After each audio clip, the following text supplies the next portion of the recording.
पर दीपक व्यास input editor जुड़ चुके हैं हमारे साथ। दीपक, अब देखिए सुरक्षा व्यवस्था पर लगातार सवाल खड़े किए जा रहे हैं। सुरक्षा व्यवस्था आने वाली सरकार के लिए बड़ी चुनौती रहेगी।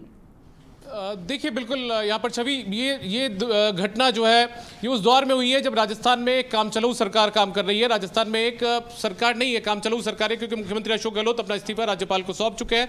जब तक नई सरकार नहीं बनती है तब तक उनको कार्यवाहक मुख्यमंत्री के तौर पर काम करने के लिए राज्यपाल की तरफ से कहा गया है।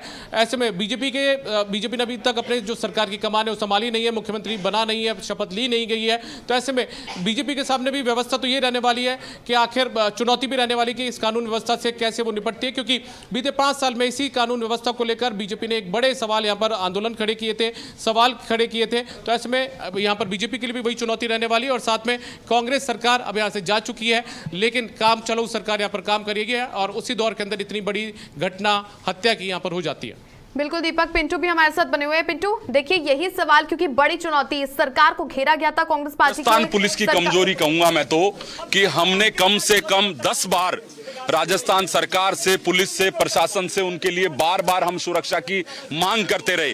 कई लोग उन पे हमला करने की जो कोशिश कर चुके थे या जो संदिग्ध थे उनको भी कई बार पकड़ा गया, लेकिन हमारी बात को दरकिनार करते हुए हमें सुरक्षा नहीं दी गई।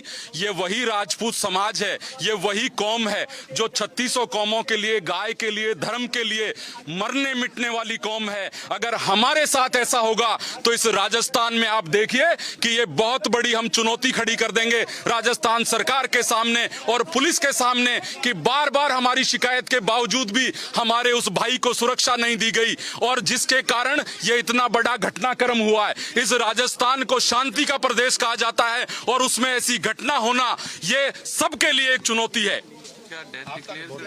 जी जी जी, उनके 3 गोलियां लगी और हमारे बड़े भाई सुखदेव सिंह जी हमारे बीच नहीं रहे और हम उनको तब तक अग्नि नहीं देंगे, तब तक हम ये हमारे भाई की डेड बॉडी को हम यहां से नहीं उठाएंगे जब तक हमें न्याय नहीं मिलेगा।